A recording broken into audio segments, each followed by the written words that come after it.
Hi everyone and welcome back. Well, it's not really a welcome back for you, but it's a welcome back for me. This is actually take two, so I'm not even gonna lie to you. I was a little too hyper off of that coffee. If anybody tells you that Vietnamese coffee is a nice, mild, smooth coffee, they're lying to you. That stuff got so much caffeine, my mouth was going so fast. Even I had thought I was moving. Whew. So anyway, I had to pause, delete the last video, drink some water, and calm down because that coffee had me going. If I have any Vietnamese people in here, I would like to say your country makes the best coffee I've ever had. It's super effective. Blew the Colombian junk I used to drink out of the water. It's all about Vietnamese now. Okay. Sorry, this is not an intro, so I shouldn't be wasting time blathering about stupid things like delicious, delicious coffee. Okay, so what we need to do is we gotta open up our hair program. If you downloaded all the materials that I told you to download in the description below or the material side if you're on my website, you should have Vroid already installed. Now, I, at the time of this video, may be using a older version than you are using because this program updates every 5 seconds. I'm sure it's updating right now as we speak. So I will just use what is the latest at the time, or at least the latest that I have. So the language may be a little bit different, but essentially all the placement of the buttons should be the same. So I'm going to close Vroid so I give you guys a nice fresh thing to see when it's working. And I'm going to open it up now. So when you open it, you get greeted by this, as well as any other projects that you have. Now, you guys are new and you open it, so you wouldn't have any characters down here. I made a bunch of stuff, so which one is this? 13? Okay. So I made a bunch of stuff, so I have characters down here. Up here are a bunch of default characters that you can use and practice with, but what we're essentially going to do is just make some hair from scratch because that's what this is all about.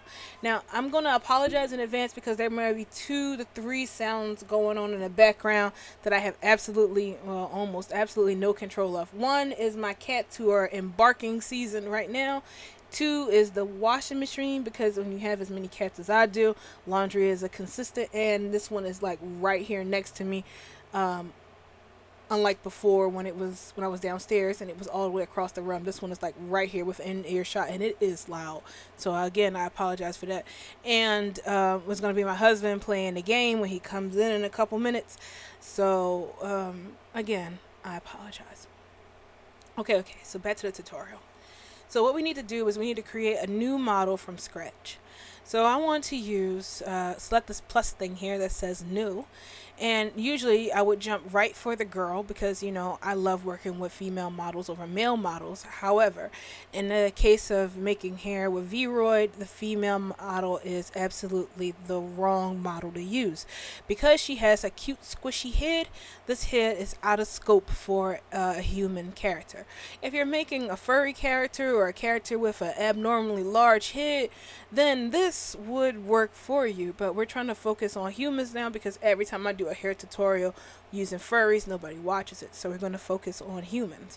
And if we want to use humans, we want to use the male head. But as you can see here, his head is shaped fairly close to that of a normal human being. So we're going to go with the male guy here. Either my power just went out over there or the cat stepped on the cord. I guess that's fine. Less background noise. Although I might roast. It's kind of hot in here. I'm sure the air conditioner will get to us. Anyway.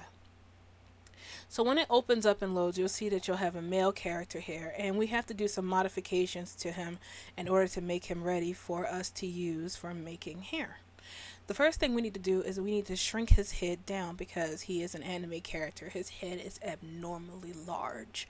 So we need to shrink his melon down to something a little more manageable for us. Otherwise, we're going to spend more time than we have to trying to reshape and scale it down to size for a human being.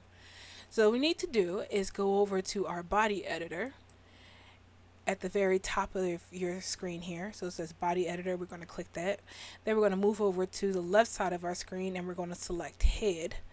And then move over to the right side of our screen where it says head size. Now I'm going to see if I can stretch this out and make it bigger for you, and I can.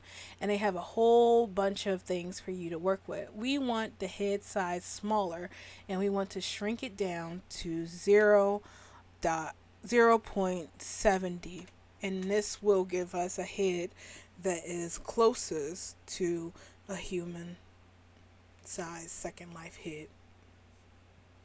Now, if you want to be goofy with it, you can take it all the way back to 0 and slowly drag the scale down until it gets to 7, laughing at his head shrinking and then recreating the last scene in Beetlejuice. Like I did the first couple times developing this size. Okay, but if not, you can just put in a 0.7, 0.70, and then there you go, you have a nice small head. So once our head is properly shaped, we'll need to take off his clothes. Now, I'm sure this may offend a couple people seeing a nude Barbie style anime guy, but it's for science, so it's not lewd. Reason why we need to take his clothes off isn't because I'm just a huge perv. It's because his hair, his clothes will get in the way of the hair that we may make, get in the collar and all the rest of that stuff. So we need him naked. So to strip this man, we have to just go over to the top again and select clothes editor, and then over to the left, and you'll see presets, and they have all his clothes and things like that. So we need to switch it, click the drop menu and switch it from uniform to base model, and this will give you a nice new base to work with. Now, like I said, it's Barbie, so it's nothing here that we haven't seen since we were kids, but if this bothers you and you need to have some pants and something to cover it, because like I said, we're working with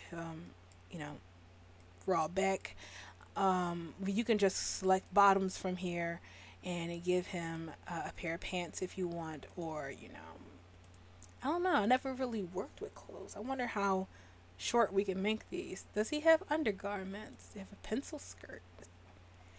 That is way too long for a pencil skirt. But, whatever. I don't, it doesn't bother me. I'm fine with him being naked. So, naked it is. Or unless you want to make him naked and give him some accessories. Oh, ow. Okay. I'm staying on track. Sorry. Okay. So naked model, a go.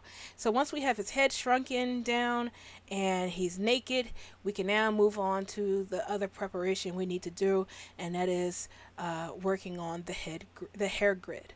So let's go back to the top of our program again and select hair editor. Well, hair editor selected, you're in a whole new hair mode. This is where we're going to be spending most of our time creating our hair for Second Life. Now, there are two types of hair. This one at the top, which I can't pronounce because reading is not fundamental with me. And what it basically is a generated hair groups. So you can select this and you can play around with the parameters here, and you can make, long hair, like short hair, long hair, how much hair you wanted to cover. It's very quick hair, where the quick generated hair. If you want hair count, you can make it like this, and then you got an instant James from Team Rocket. And you can just play around with it. Now, if you want to make really long hair, you just have to change, I forgot, it's just like a stretchy thing. It's like a hairline. Oh, that. So, offset is height. Height makes you have really long hair. And then offset, and then there should be fit to head. And then, there you go. You have instant long hair that you can play around with and manipulate. But we are not going to do that. We are going to make this from scratch. And when I say scratch, I mean scratch. So I'm going to just delete this hair. Oh, if you decide that if you want to play around with this and you create the hair you want, make sure that you convert it to freehand hair. And that will make it like, oh, I made it from scratch. Wink. And it gives you all of the hair pieces into a nice layer so you can edit and manipulate each part. But we're not going to do that. We're going to make it from scratch, doggone it. So to make our hair from scratch, we're going to need to select and activate a freehand group. So freehand group gives you just the net with no hair. Now, although these are technically called guidelines, I'm going to be referring it to the net or the mesh or the webbing. I don't know. I just kept calling it different things. But ultimately, all those names just equal out to the guide. Um, what this mesh is essentially is our canvas for drawing on our hair.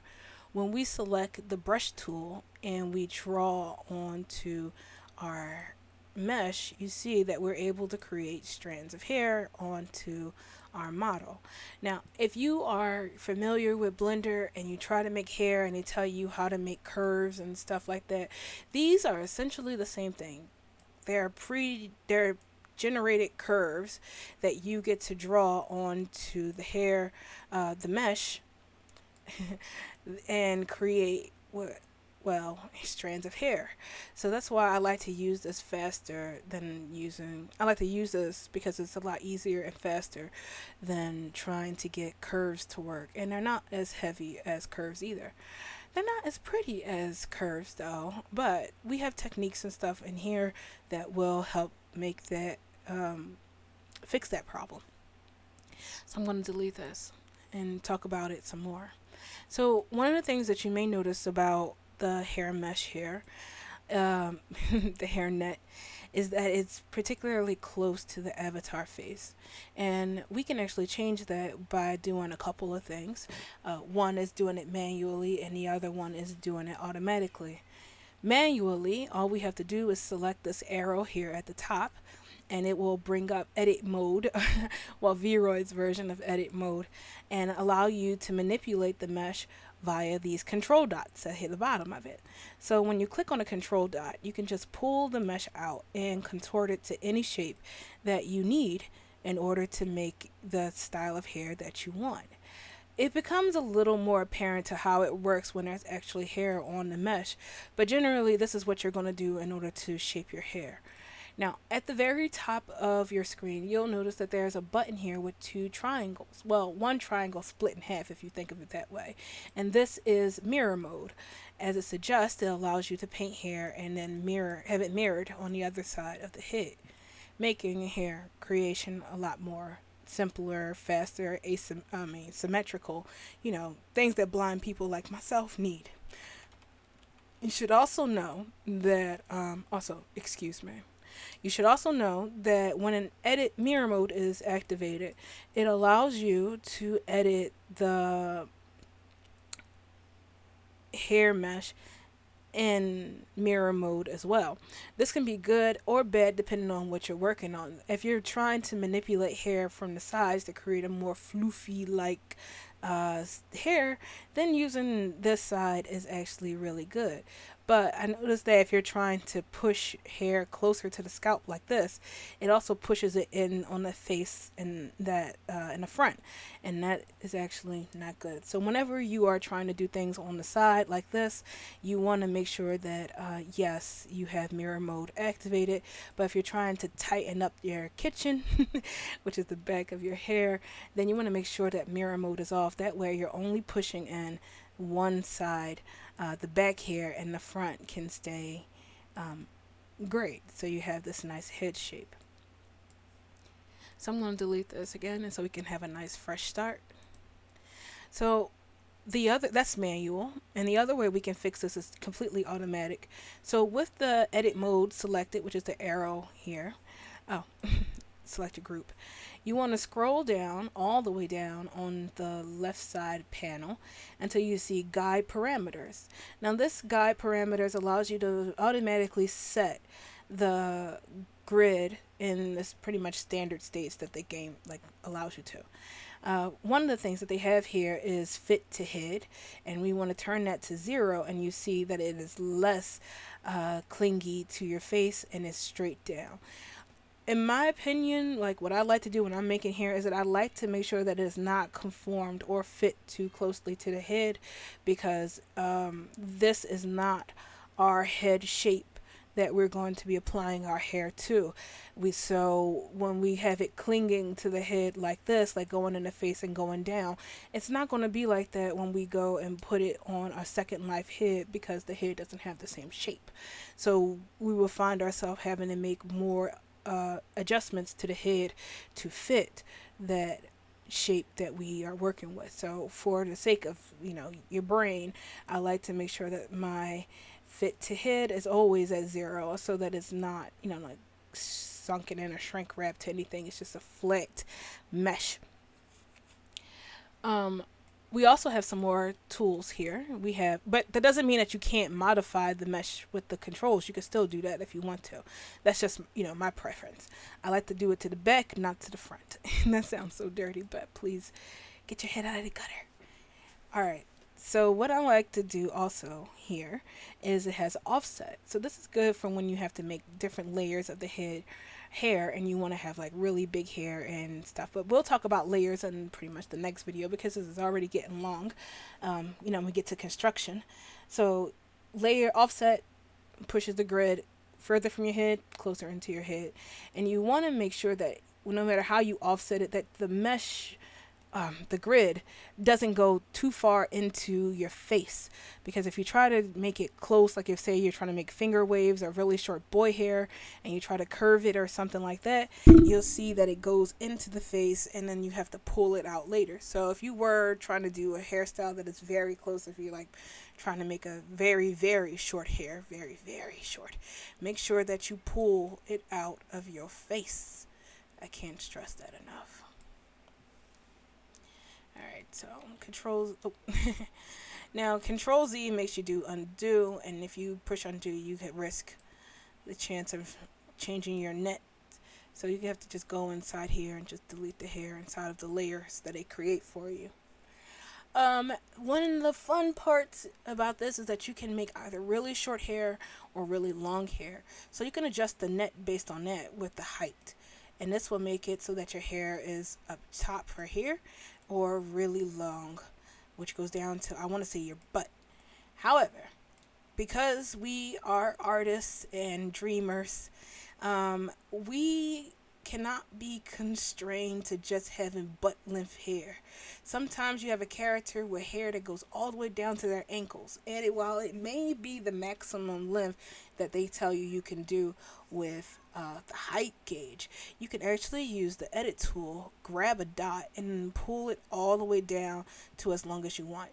It's at this point where I would really recommend you have the mirror mode activated so that you can grab both sides of your hair and pull the net down as far as you like. So now you are entering fantasy long hair, and you want to again make sure that it is not going inside of the body, because that means that we have to pull it out, and that's no fun. So basically just arrange your dots until everything looks fine. Pulling them down and out of the skin, down and out, down and out. You want the hair to be like a giant skirt.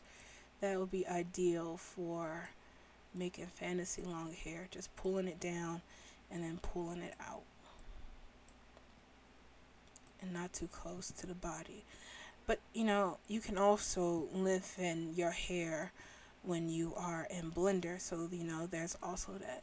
So this looks like a giant dress around. There's some collapsing in the chest. We can pull this out in case you want to have super long bangs or something like that. Oh, I'm getting excited just thinking about making hair this long. It's been so long. So, yeah. So now you can have hair as long as the avatar, which is a joy to Rex. Such a joy. Okay, so when you have all your stuff set, you can actually save it as a preset by just clicking the button on the side that says save as preset. So if you got something that you like, you can actually just whip it right back out again and then save it. So once it's done, you can actually scroll down and then find it. I think I'm going to pick one of the presets that I made and then import it in. So I did this as a thingamajig. And let's see with the last one how that worked. Import preset and draw. Yay. So now we have our mesh back. So that's a good way to do it. I hate that they don't allow you to save the name for it like they used to, but you know, whatevs, it's cool.